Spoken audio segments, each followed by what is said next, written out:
Retirement can be a stressful and anxious time, not being sure of what comes next. However, with some planning for activities, mental and physical health, the transition can be a smooth one. Excelling in retirement, tonight on Call with the Prairie Doc.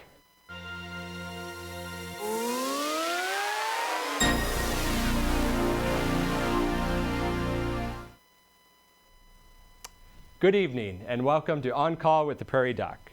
I am Dr. Andrew Ellsworth, your Prairie Doc this evening.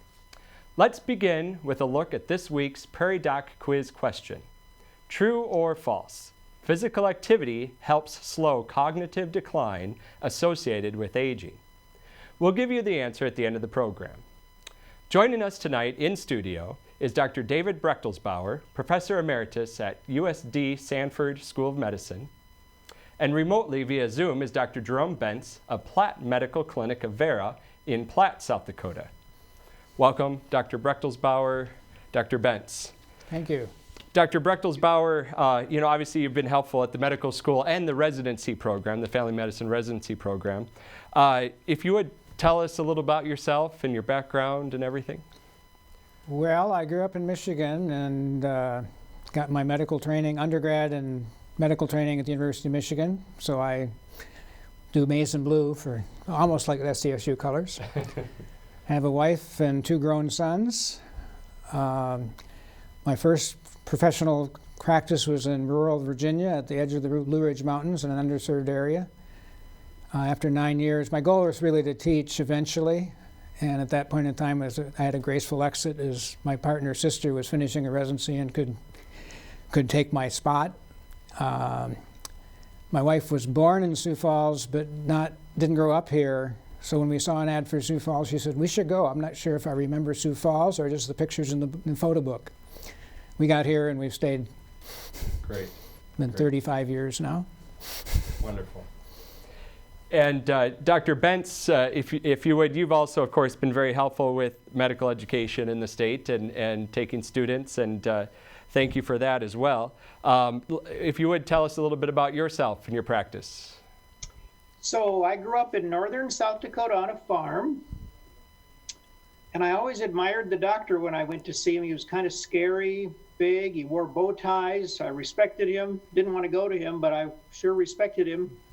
Ended up wanting to be a physician, went to undergrad in Dordt College in Northwest Iowa, and then to medical school in the University of South Dakota, and residency in Cedar Rapids, and then came to Platt, South Dakota 37 years ago. And when we came here, we thought, well, we'll stay here a few years and see how it goes and probably move somewhere else. And pretty soon you have kids and you go to church and they go to school, and pretty soon this becomes your home. So I've been here for 37 years now, still practicing, but slowing down a bit with more help than before.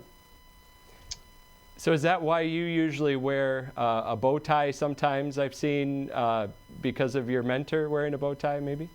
I think that came from Dr. Loren Amundsen. He always wore bow ties and his wife made them, and I just got in a kick for that, and they're fun to order and fun to wear, and I should have one on tonight, but I think it came from Dr. Amundsen, actually. Plus, they don't get in the way when you're leaning over patients or anything. They're snappy looking and people like them. They're probably more COVID friendly, less germs than the... I would say so. They would fit in a COVID plan very well, I think. Yeah. Well, we're certainly sitting far enough apart, hopefully right now, and we've got our masks that we've been wearing up until this point, and everyone in the studio, we're taking our precautions. Our topic tonight is excelling in retirement. Being successful in retirement takes more than saving money. So our plan is to consider some of the ways that can help make a good transition into retirement, help someone excel in retirement to enjoy it and thrive in it. Dr. B, Dave, when you know someone is going to retire, what is some of the advice you offer them? Well, actually I got a lot of advice from my patients, as I did mostly geriatric medicine, that I saw them retire. And when I retired, I was surprised how few patients seemed upset about that. They just welcomed me to the new fraternity of retired people. So it's as you pointed out earlier, financial planning is of course very helpful, and having good health is a positive factor. Although I've had lots of experiences with patients who retired, and if not at the time of retirement, eventually aging and disease happens, and you have to kind of change your goals. The time you spend together with your spouse, particularly as a physician, but a lot of people work as hard as we do and aren't home that much, that's probably the initial big adjustment. So you have to decide, sometimes the one spouse will send the others out on an errand that doesn't need to be done, but they have to go out. I think the other thing is to keep engaged with social activities. If you're not in a service club or some place you can volunteer to feel like you're still giving back and doing something productive, it helps keep your mind in the game and your moral values straight. Right, yeah. Jerome, what would be some of the advice you often offer to patients as they're thinking about retirement? Well, I would ask them, what are you going to do when you're not working? What will give you meaning in your life? How will you fill your time? What will you be getting up for in the morning? Try to see if they have any idea what they're going to do when they're retired. Yeah. And how, and this isn't obviously an easy question, but, how can a person decide what might be meaningful for them? I mean, what are some ways that someone could explore that, do you suppose? Well, I'm probably using my own personal experience, but I think meaningful things are where you're helping others in some way or another, helping others in many different ways, rather than just retiring and thinking, oh, I don't have to do anything anymore. I can sit around, I can have coffee, I can do whatever. I think being ready to continue your vocation in a different way, probably helping others. We all went into this profession hoping to help people. I think we can still do that as retirees, actually, in a different way. I think that's a good point. One could easily start to just focus inward and then lose some of those connections with others in the outside world, and how strengthening relationships and strengthening your connection and meaning and purpose in the outside world probably will help how you feel from within, I would imagine. Are there some aspects of pre-retirement that can be predictive of a successful transition to retirement, do you suppose? And either one of you can step in here, or Dr. B. I think if you, Erik Erikson calls the last stage of living ego integrity. You feel good about your life and yourself and what you've accomplished, or despair. If you're in that first category, you quickly find a way to give back or whatever. I agree that, this week I did Meals on Wheels with my wife and that kind of volunteering. I still teach some for the med school, but I no longer see patients or do any patient care. Are there some ways you recommend people get connected with volunteer activities? Service clubs, through a church, an interest you have of a skill, teaching other people that skill, or joining a group that does that together. There's a lot of mental exercises people will recommend, but the evidence suggests that if you do that with other people in the room and are talking at the same time, and that social connection, that those exercises are more beneficial than they would be if you do it by yourself in a room by yourself. Yeah.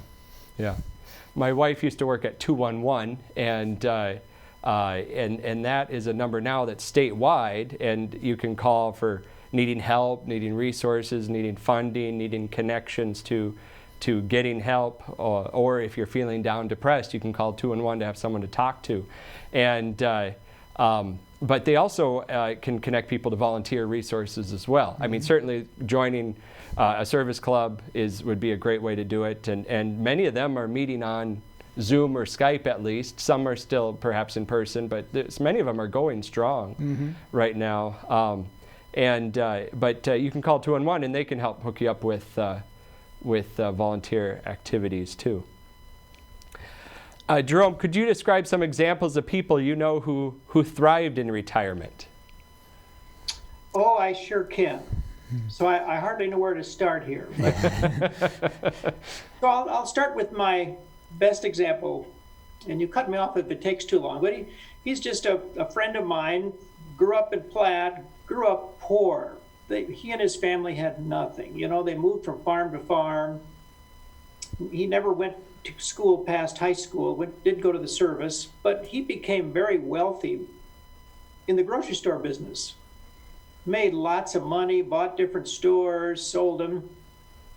So when he retired, he kind of eased out of the store business, but instead of just taking all his money and entertaining himself, he put it back into the town. I mean, he would get up in the morning if it was snowy and had a bobcat, shoveled the streets, the sidewalks. He bought the old Lyric Theater and got a bunch of volunteers to help renovate it, and he just kept working for the community. And he had this ability to get people to join in with him. They knew he was doing it all volunteer and on his own money, and he just was so enthused he could get people to work with him. So that, to me, is my great example. He just always optimistic, always working, doing something for someone else, happy.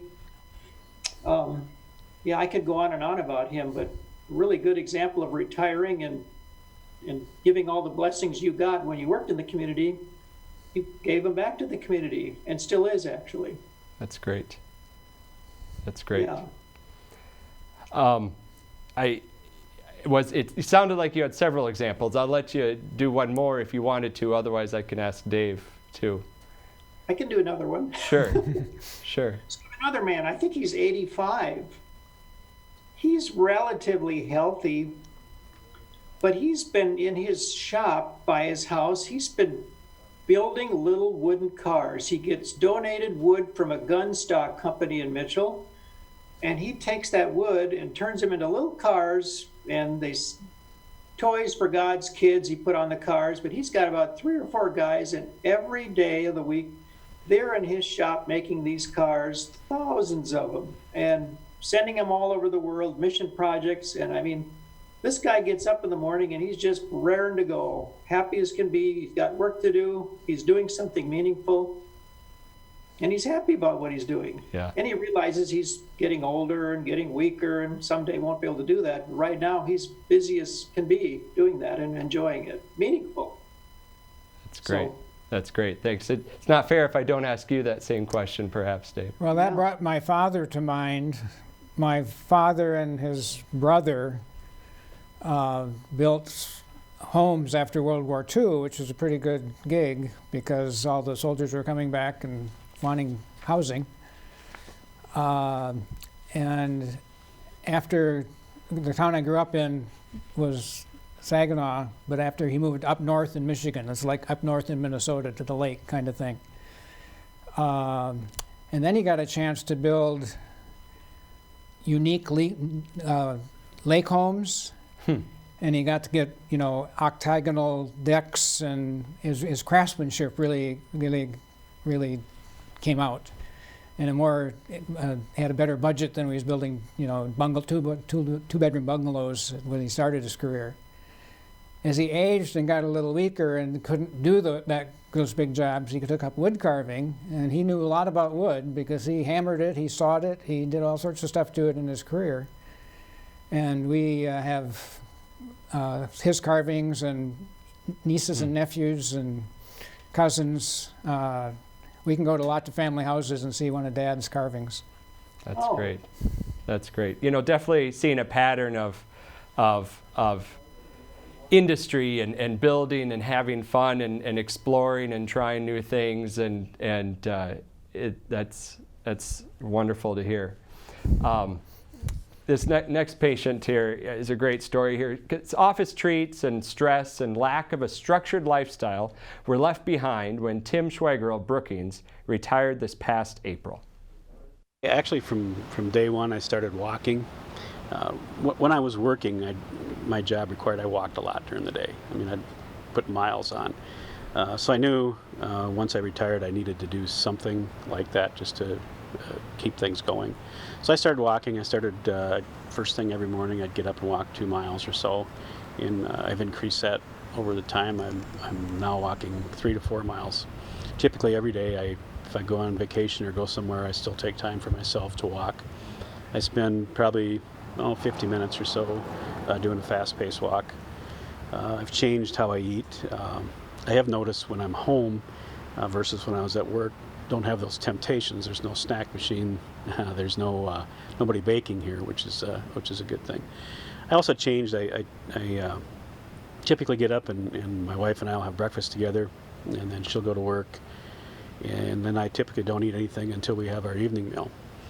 And that's typically we've gone to just doing a vegetable and a protein of some sort, which has really helped. If I do need something to snack with during the day, we typically keep fruit around or raw vegetables. My last visit with my doctor, I was actually down 13 pounds from our previous visit, which was last January. I didn't start this until April. My blood pressure had decreased. He actually was able to cut my medication for blood pressure in half. My numbers for blood sugar had actually improved. When I was still working, I got a Hello Heart app, which was a great tool. It helps track your blood pressure. So I check my blood pressure at least a couple times a week. It also records it to the app on your phone. So when you go visit your doctor, you can bring it up, or you can actually send it to him if you want to, so he can watch the trend. Take time for yourself. I mean, that's what I didn't used to do when I was working. Now that I have time, I actually take time to do that. Work with your doctor. If you don't have a doctor, find one that you can communicate well with, and listen to their advice. I mean, that's Dr. Ellsworth is what kind of got me on this path. He sat me down a couple different times when we would visit on my numbers, and he'd tell me what, if you lose some weight, maybe increase your exercise, we can do something with the blood pressure.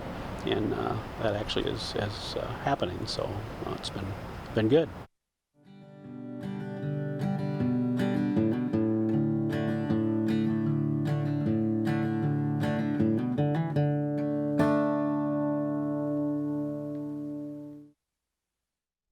That's great. Thanks, Tim, for doing that. And I might add that a couple other apps that I've had patients use are MyFitnessPal or Spark People or Noom. Different ways they track their calories, track their food, track their activity, help motivate them to do other things, and some have social platforms to give you extra encouragement as you're going along that journey. I don't know if you guys have any apps or things you recommend to people to help encourage them with those activities and healthy lifestyle. Yeah, my wife is trying to walk every day, and she gets her miles through her, recorded by her cell phone, and then can look it back every week. That's been very helpful and motivating for her. Yeah. Pretty much any phone now has a pedometer built into it, so that's certainly good. We were talking about retirement and some great stories of people that had the health and the resources to do some of these things that they wanted to do for the community, but unfortunately, of course, health problems or financial problems or whatever else can get in the way. Dave, if you might speak to some of that, and what are some of the ways people can overcome some of those things to still, feel like they have a reason to get up in the morning, or have something to do, or even though they may not be able to do what they want to do.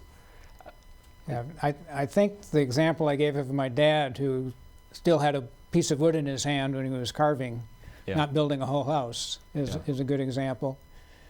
And I've been surprised by the number of people, if I take a first-year resident or a medical student to meet a patient, and they think that must be a miserable life, and as they get to know the patient, they just find joy in visiting friends, grandchildren or great-grandchildren. Families are important allies in this journey.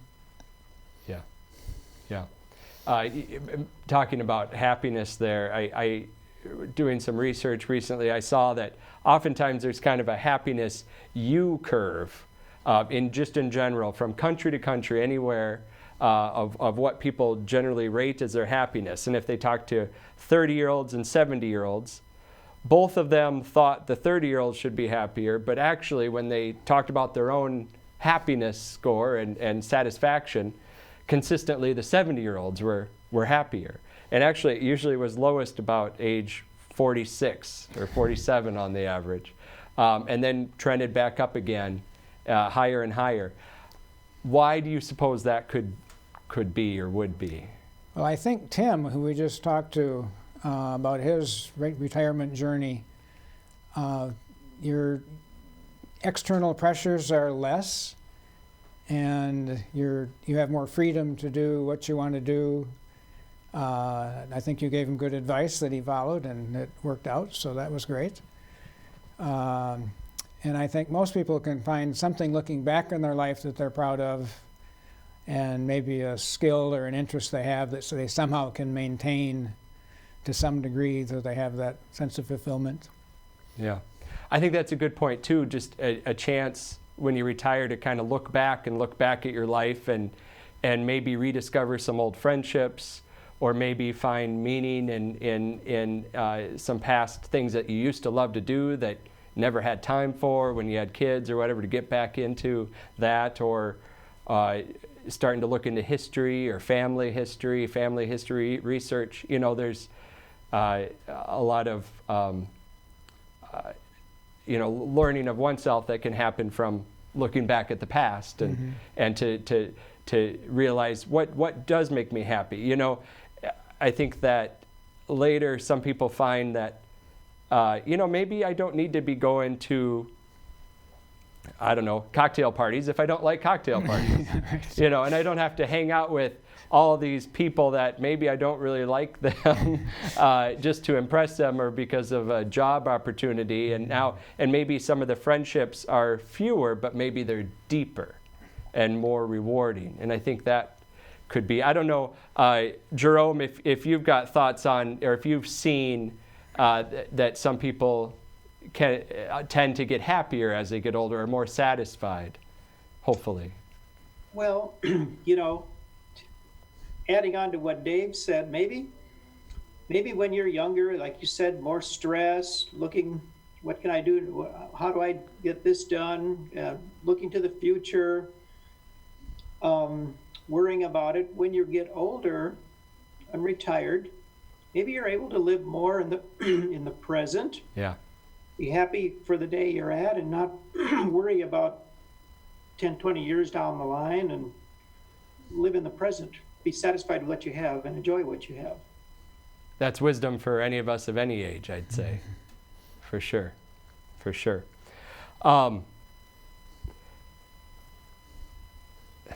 You mentioned couples early on, that time that you're going to have more time with your spouse, or family at home, or whoever you're at home with once you retire, and that home environment is definitely going to get disrupted.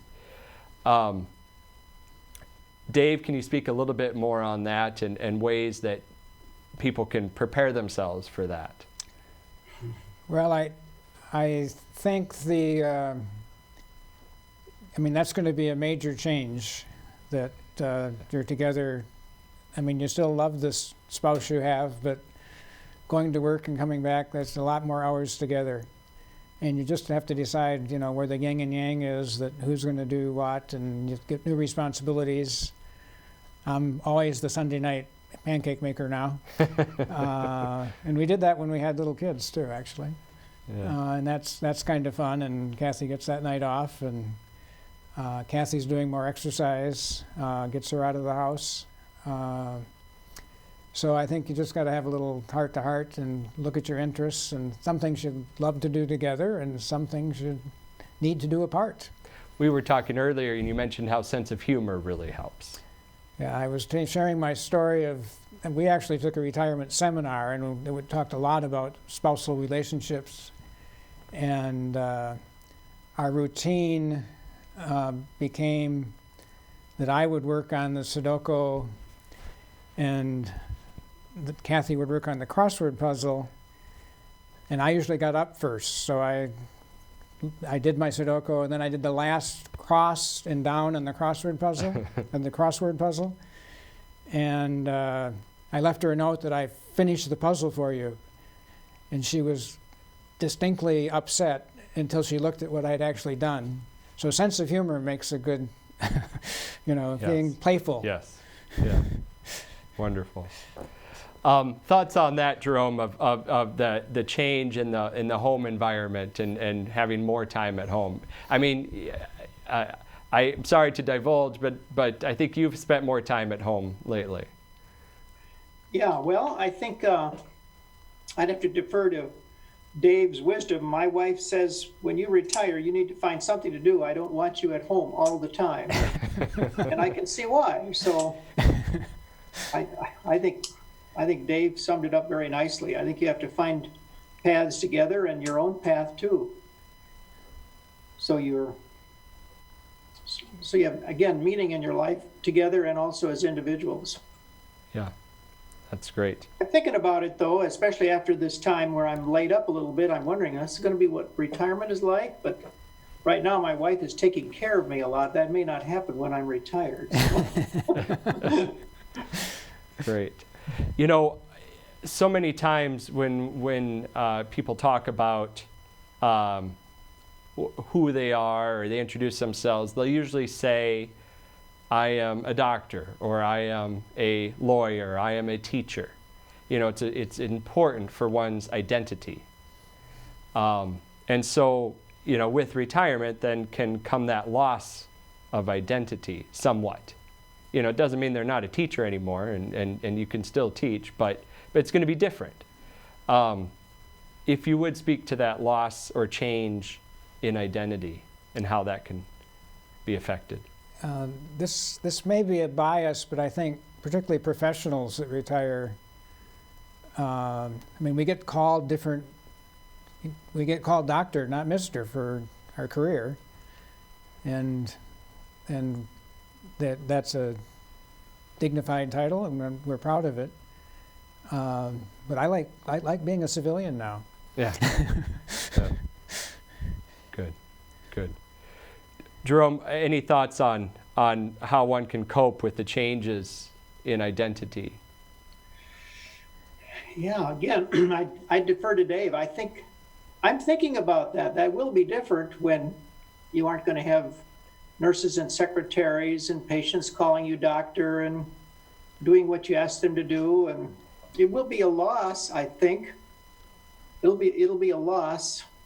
And I suppose the way to make that up is to find other things that are equally meaningful in your retired life. Yeah. That's my thought. As I'm nearing retirement, I in doing some of the reading about this before the show, I found that it can be helpful to consider one's identity and all the aspects of one's identity. And as people had thought of themselves, you know, not just as a teacher, but also a father and a son and a church member or a service club member or as a neighbor, and how, you know, thinking of your role as a neighbor and what can I do to be a good neighbor, so that your identity is encompassed in a variety of ways, because obviously there's more to a person than their occupation. Granted, that can be a large part, but I think it helps to think of yourself in all these different ways. Good point. I think that's very good advice. Maintaining a sense of balance and agility as we age can be tricky, but there are certain exercises that can reduce the chance of being injured through falls and other accidents. So the Silver Sneakers is a branded program that focuses specifically on about 65 and older, either chronologically or biologically. As we age, our bodies start to lose flexibility, strength, muscles begin to shrink and get smaller, and we are not able to balance and maintain the ability to do daily tasks and leisure as much as we would like, which also increases risks of falls. And for an older population, falling is a big problem. And so Silver Sneakers is a class designed to help a little cardio, but a lot strength and confidence in motion. So doing things that you'll be finding in a day-to-day world, and you've done them in class so you feel confident you don't have as big a risk of falls. I asked them last week why they keep coming back, and she said it just keeps her going. She feels like walking is fine, and I can do that anywhere, she said, but to come here and use some of those different muscle groups and train her body to keep the ability of the joints to move in all directions has been very beneficial to her. Another gentleman who just started the class is a hobbyist archer, and he was struggling to make his shots and do his draw pulls, and he's been coming here all summer. He's thrilled. He can take 12 shots in a row, hit them dead center, and it's just strengthening his body to keep those muscles able to do what he wants to do. There's a lot of this you can do at home. Some of my people take notes on the class and they buy the equipment at home. Silver Sneakers as a brand uses a few weights, a ball, and a resistance band, which you can easily get at any mass department store, and do those things at home. Learning some of the techniques is a good idea. Some of them you can find online, and some of them you can even get a subscription to an online class, or coming here, learning, and then going and doing at home is an option as well. Being able to stay physically fit, meaning the ability to do all of your daily activities and your leisure without problem, is absolutely crucial to quality of life. And so staying active, walking regularly. The Arthritis Foundation, I was trained for one of their classes called Walk with Ease, and walking for 3 or 4 or 5 times a week, 30 to 40 minutes, reduces arthritis pain.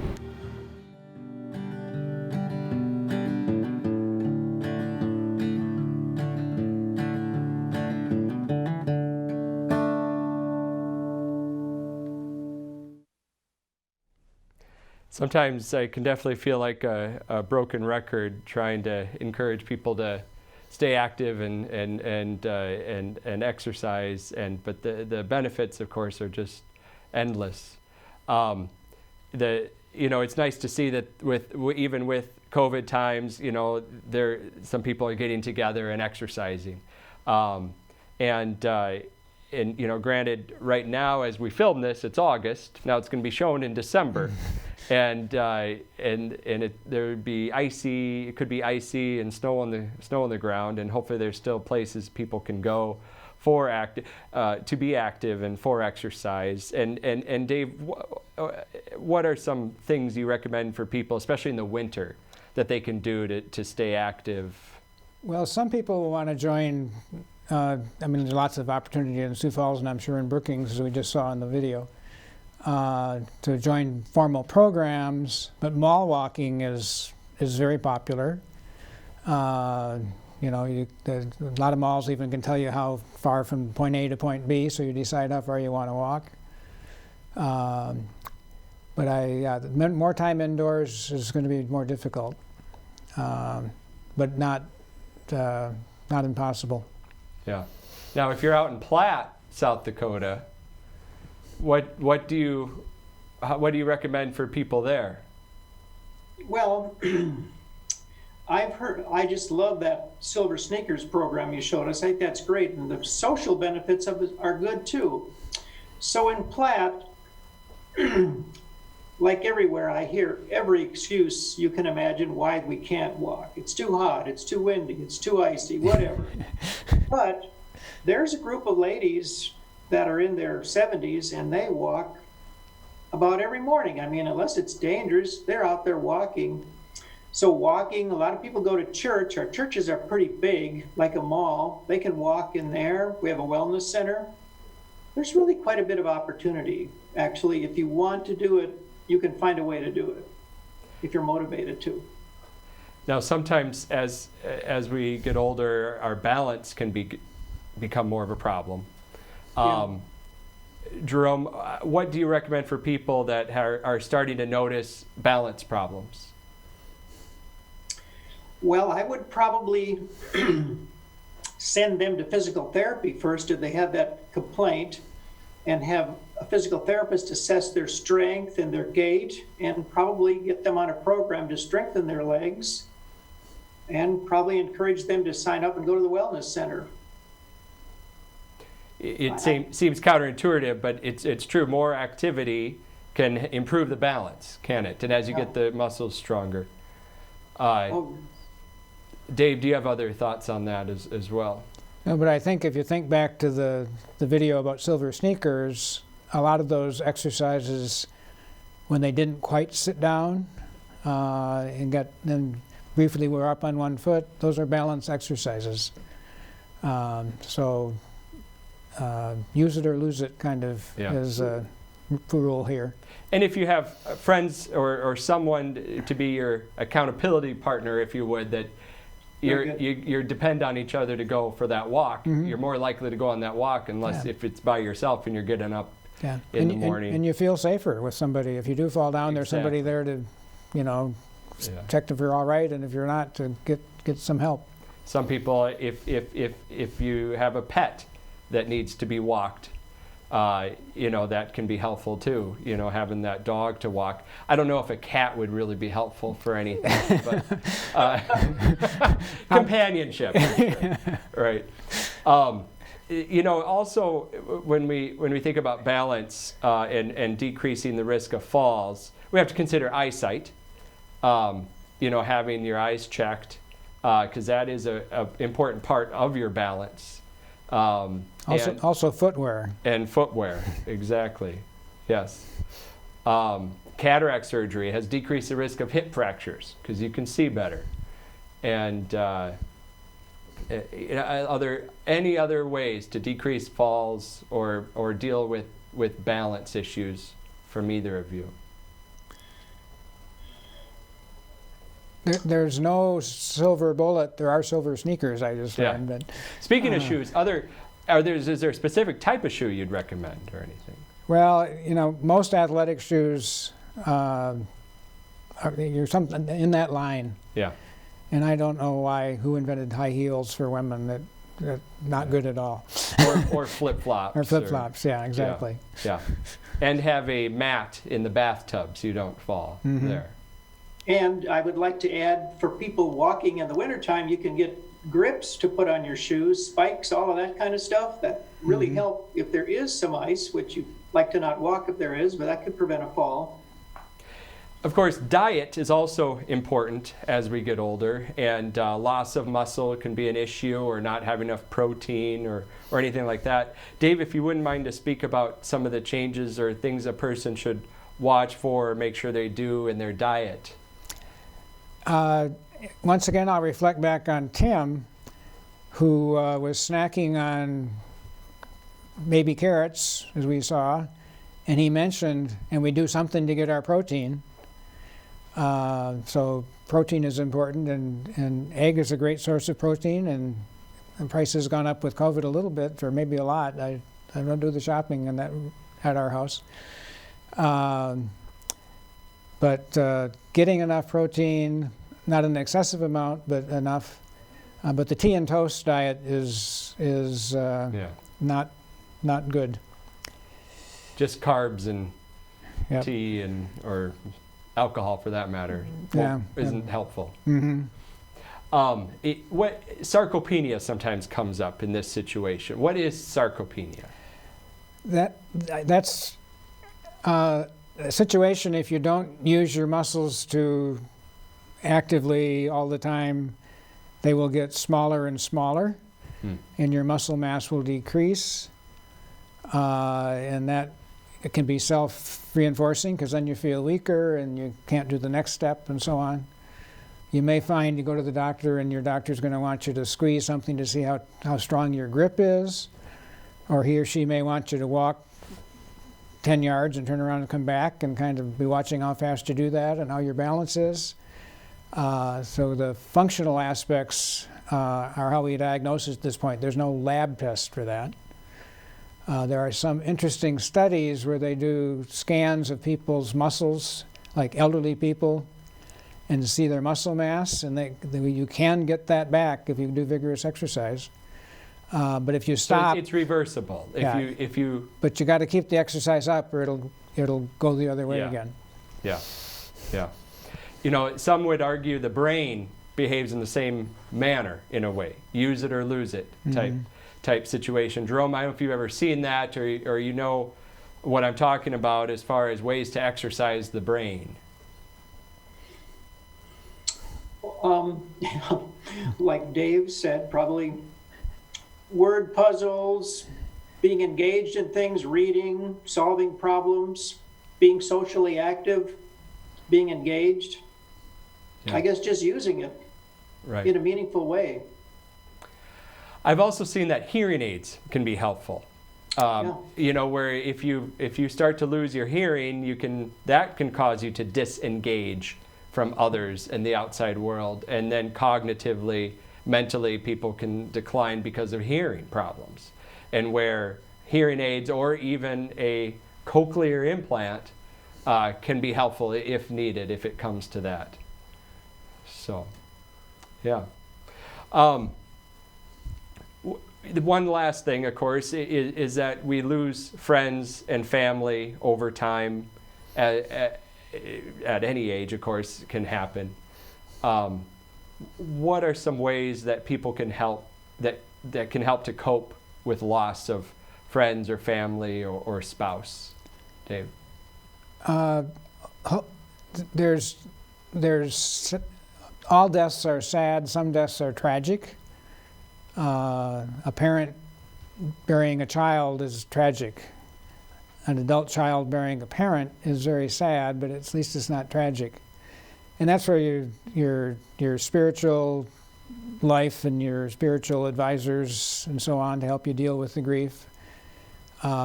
If you're really, there's a book by a rabbi called "When Bad Things Happen to Good People," which I found useful for patients to read. That kind of, you know, there's light at the end of the tunnel. Yeah. And not commonly, but grief can go on excessively long, and at that point, some formal counseling may be in order. And you have to watch out for anniversary reactions. You think you're getting your grief under control and you're starting to get out more, and then the day of your wedding anniversary comes, and suddenly you're back in your grief. But if you expect that can come, and if you're a physician or a counselor and you point that out, you know, you're doing really well, but it might relapse a little bit at Christmas time or Thanksgiving when families are all gathering and that chair is empty now. Even predicting sad things helps you cope with them when they come. Yeah, yeah. You know, some people move away and go south for the winter. Which might be good, might make it easier to be outside and exercise, and maybe you make friends, but then maybe you lose touch with people too and can feel more distant. Have either of you guys seen that be a positive or a negative for some of those snowbirds? You know, we have quite a few snowbirds here in Platte. I wouldn't want to do it myself, but the people that have done it, it seems pretty positive because they make a whole new set of friends down there. They can be outside. They're not trapped in their house on a cold winter day. They're out in the swimming pool or going to church or at the post office. So it wouldn't appeal to me, but for the people that I see do it, they seem to like it a lot. They have a whole new social network. And as they age and become more frail, they often come back home to South Dakota. Yeah. Yeah. Yeah. I think the most important thing is just having that network of support, or of friends or family or other relationships to build on and to help each other. Action plan time. So as we're nearing retirement or retiring and in retirement and aging, what are some of the action steps you would recommend for people to take home from the show tonight? Well, I think we talked a lot about being physically active, sometimes with a formal program like Silver Sneakers, but keep your fitness level up as best you can. We talked a little bit about diet, and you have more time, like I'm now cook some of the time, so that's helpful. I think sitting down and talking about how things will be different if the one spouse or the other is, going to be coming home and staying home more than the old days. Having a sense of humor, keep that in mind. And if you have any hearing deficit, I think that is a good point, because it's kind of a silent problem. It's the speaker's fault, not the hearer's fault, but that's not true. We do lose some hearing with aging naturally or typically, and some other diseases might make that come sooner or be more severe. Yeah.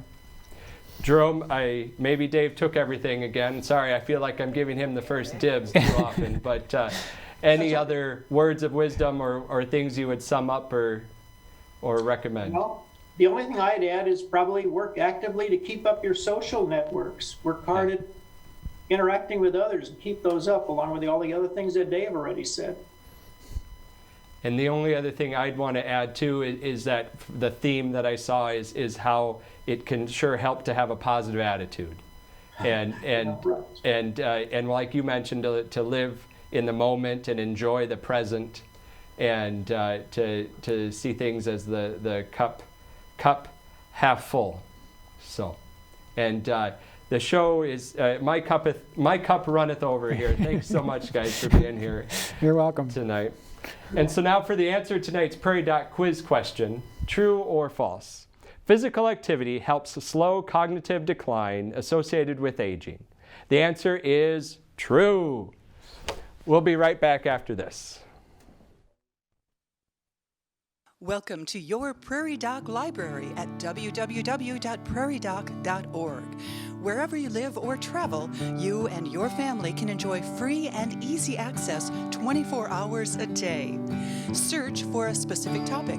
Browse through the television shows, radio programs, and blog page. You, your family, and friends around the world can learn from physicians and other health professionals answering questions on a variety of medical topics. Visit your Prairie Doc Library today at www.prairiedoc.org. Success in life in all its phases can be measured in many ways. Some reminisce of their glory days in high school. Maybe they were captain of the football team, or homecoming queen, or won the state chess championship. Others excelled in college, graduated summa cum laude, were invited to all the parties, or landed the dream job. Some worked their way up the corporate ladder, or took on a big loan and built a successful business over years of hard work, or taught multiple generations of students. Hopefully, most have worked and saved enough through the years to finally retire. After accomplishing the prior phases of one's life, what does a successful retirement look like? Sure, we plan and save for retirement all the time, but when it finally comes, are we ready for the next phase of our lives? There are many ways to thrive and enjoy retirement. Some savor time on hobbies, travel, play cards, sew, enjoy gardening, or get involved in a church or volunteer. Some make things or fix things or find a part-time job and have some enjoyment while also earning a wage. Some surround themselves with family, helping to connect the generations. Unfortunately, some do not enjoy retirement. Health issues, financial troubles, and relationship problems are just some of the ways that can make it difficult. Some people, despite the best ways of planning and saving for retirement, may have lost identity and have no idea what to do next. As in any situation, To be successful, one must find meaning and purpose. It must be extremely hard to dedicate one's life to a calling and purpose, only to one day be told to move on. It must also be particularly challenging to have a plan for retirement, only to have those dreams set aside due to changes in health or financial hardships. COVID-19 has certainly put a wrench in many people's plans for retirement, as well as most everyone else's plans. Certainly, with many things postponed, changed, or canceled this last year, we have all had a chance to reconsider what we spend our time on and what things may be worth a risk. As we enter a new year and changes ahead, whether that be retirement, a new job, a new relationship, or a new normal, I would encourage you to find purpose and meaning in what you do. When you get up for the day, set a goal or find some way to make it meaningful. That is how we will all excel in this new chapter of our lives.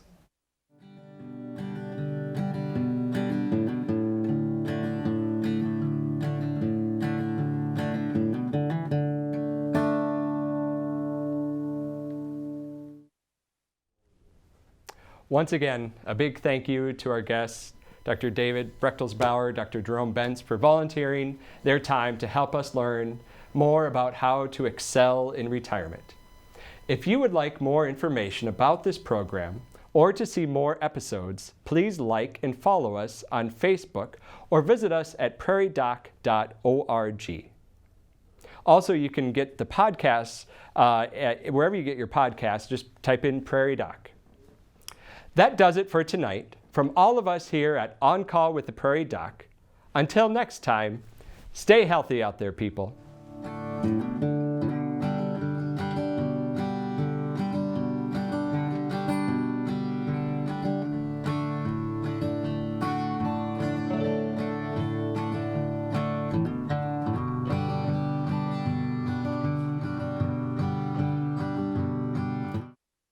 How important are your genes for your medical health? Are they the magic bullet or a pipe dream or somewhere in between? Genetics, making sense of the code. Next time, On Call with the Prairie Doc. We all want people to have the ability to make appropriate decisions about their health care. To do so, they need access to information from reliable sources, like our Prairie Docs and their guests. Hello, I'm Stephanie Herseth-Sandlin, and I serve on the volunteer board of directors for the Healing Words Foundation, a 501c3 organization established by Rick and Joni Holm. The foundation accepts gifts from those of you who wish to support Dr. Holm's legacy and continue this mission, which is so very important to rural residents and communities across South Dakota and in neighboring states. Please consider a personal or corporate gift. Go to prairiedoc.org to make a donation today.